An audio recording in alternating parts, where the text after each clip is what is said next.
Alright, family, quick update, let y'all see what I'm working on behind the scenes. It's raining, so I can't really actually work. As you can see, excuse me, it's drizzling right now. It ain't really raining, it's just drizzling, and it's fucking like 40 degrees. So yeah, I can't really actually work on it, but behind the scenes, what I'm working on. This is one of the 400 heads. And this is what the stock manifold looked like turned upside down. It honestly looked like it'll work like that. So that might be the route. Oh no, matter of fact, I see the problem. I'm pretty sure you can see the problem too. It will fit like that, but you can't get to none of the spark plugs. So, yeah, we're going to come up with something else better than that. You literally cannot get to none of these spark plugs. It's literally drooped directly over the spark plugs. Yeah, that sucks. So, yeah, oh, damn. Did I just flip the camera? I'm sorry, you guys, my bad. Yeah, I'm gonna see what I can do. I'm gonna see if there's different stages of these. Like, do they make different factory ones for different model cars, but still fit the same block or whatever? I'm gonna try to do some research and figure out the differences and figure out what we can do. So stay tuned in. Let's get it. I'm just now discovering this with you guys. I didn't know it. This is my first time test fitting. I'm just sharing with y'all what I come up with. We definitely need to get this figured out because this is the stage where we're at right now. So let's get it. All right, family. I'm back after playing with this manifold for a good little bit. So this right here is a passenger side head, and it's the front side of the passenger side head. So no matter how you do this, you cannot put them upside down because of it's made where it drops off. So when you put it upside down, the drop goes down instead of going up, and it blocks off everything. So you can't put a spark plug in it. So that's not an option. But if you put a driver's side manifold on the passenger side backwards, then you come up with this, which technically possibly works. Yes, it would be better if it was upside down because I would like for the turbo to be coming up, but if it's not an option, it's not an option. So with that being said, now I know you can take a driver's side and put it on the passenger side backwards. I should be able to get a passenger side one and put it on the driver's side backwards. Perry said I can have another manifold. He did not give me both manifolds when I bought the engine, but he did say I can have another one. And honestly, I forgot that he hadn't gave it to me yet. So I'm gonna have to try to get with him and see when I can get the other manifold. But like you can see, you can get to the spark plugs just fine with it like that. Like I said, the only problem is it kicks down and out to the front, which, let's see if I can get this off of one hand. It's pretty heavy. Oh, I did get it. Oh God, it's heavy, you guys, hold on. Bear with me, you guys, bear with me. Oh shit, I didn't even uncover it. Well, the point is, if you can see that, once you slide that all the way back, it's going to be kicked out into an open area. That's basically what I'm getting at. I should have had that prepared, but I just now thought of it, to be honest with you, so I can show it to y'all. But basically the point is, it's going to be kicked out downward to here. So that's a good bit of open space. I should be able to cut this off way down here to make it way shorter. That way it won't hang down as much, and I may be able to cut some of that turn out of it. You know what I mean? Because you see how it kicks or whatever. I may be able to cut it straight like that way down here and weld a V-band on it and then snap the turbo to it right there. Like I said, we'll have to take that header out and hook everything up and see how it works. But I think it's a candidate. Like, I think we might be able to use these manifolds like that on here. Like I said, we definitely can't turn them upside down, but I think we might be able to face them down like that and just cut it off so it don't hang so short. Weld the V-band on it, V-band it to the turbo, and that'll be our hot side.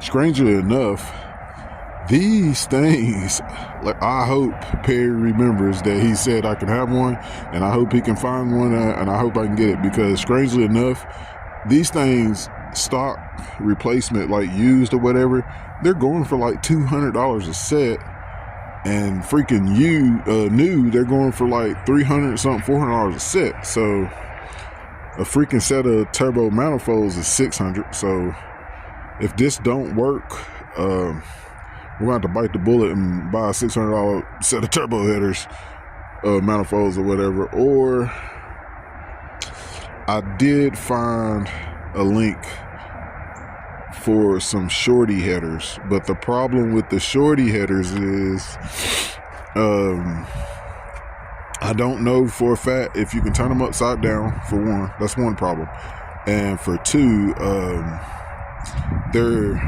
mid exit instead of being rear exit like these. They're mid exit, so that would bring the turbos way to the middle if they would work, which potentially could maybe not be a problem. I don't know. I didn't want to get the turbo itself so close to all the fuel system stuff back there and the little electronics, but I do plan on header wrapping and everything, so if I have to, I will. But for now, we're gonna stick with seeing if Mr. Perry give us the other manifold, and we're gonna just try to put them on backwards instead of upside down, and we're gonna do the turbos down low, and go from there and see how that work out. So stay tuned in. I just wanted to give y'all a quick update. Y'all seen in the last video, we got the intercooler and the blow off valve and those little parts or whatever, miscellaneous parts. We already ordered more parts. The turbos is on the way. I went ahead and went with GT30s, two GT30s, and they're on the way. So we have half of the turbo system. Well, we got a little bit more than half, because like I said, the turbos is on the way. I got some V-band adapters to go to the turbo. That way I can bolt the V-band adapter to the flange on the turbo, and then we can hook the V-band to the manifold. All I have to do is weld the V-band onto the manifold, and then we can just hook it all together. It'd be easy on and off operation. And like I said, that'll be the hot side completed, besides the wastegates. I do have to get wastegates. I don't have wastegates, but so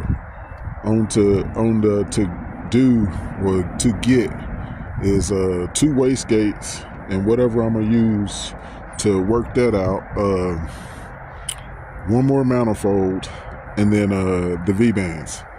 I gotta figure out what size V-band I need I think it's a 3-inch. I think I got to order a 3-inch or a 3.5-inch V-band. I got to order 2 of those to weld on here. That way we'll be able to hook everything up. And also, now that I see that I got to go down instead of up, I may have to send back the V-band adapters that I got to go to my turbos, because I got the ones that are going straight, and they make some that got a 90 in it. The one with the 90 in it would probably work out a lot better, because it will bring the turbo back up or whatever, since it's kicked out and going down or whatever, as you would see. Like, it would be like that. So since it's kicked out and going down like that, if I get that 90 will bring it on back up around, and it will be like sideways like that, kind of, but it'll be upward instead of facing downward or whatever. Matter of fact, it'll probably come out to where the turbo itself was set kind of flat, like at a 90-degree angle on top of the flange, if I get the curved piece. So now that I figured that out, we'll give it a couple days for those pieces to come in the mail, so we can mail them back and get the curved pieces, and then we'll order 2 V-bands at the same time with that, and that with the other manifold, that will be the hot side with the wastegates or whatever, of course. I already got a boost controller. I already got oil cooling and feeding line. Oil feed and drain lines for the turbos. I got 2 kits for that. I don't know what else I got. Y'all, I got that one blow off valve for the charge pipe. Yeah. So we pretty much got about 80% of a turbo kit, you'd say. So like, share, and subscribe. It's about to get fun. Oh, I got to get a carb hat, you guys. I got to get a carb hat. Carb hats are extremely expensive, so I'm thinking I'm gonna try to use like an old school type cold air intake or whatever, the ones that's got the carb hat with the tube that come off of it. I'm thinking one of those should work. I should be able to just get one of those, hook the charge pipe to the end of that, and route it to one side of the fucking intercooler, and that should be one side done. And then I'll just have to figure out how to route both sides of the turbos to the other side of the intercooler, and that'll be the cold side. So y'all seen all the piping I got. I should have plenty enough piping to do the cold side. So yeah, I mean, that's like 80% of a turbo kit. So it's almost party time, you guys. Let me get this cold air intake. Let me get this other factory manifold. Let me get these V-bands, and let me get these adapter pieces. And we pretty much got a whole turbo kit. So stay tuned in. Like, share, and subscribe. Walter getting booze. Walter getting booze. Let's get it.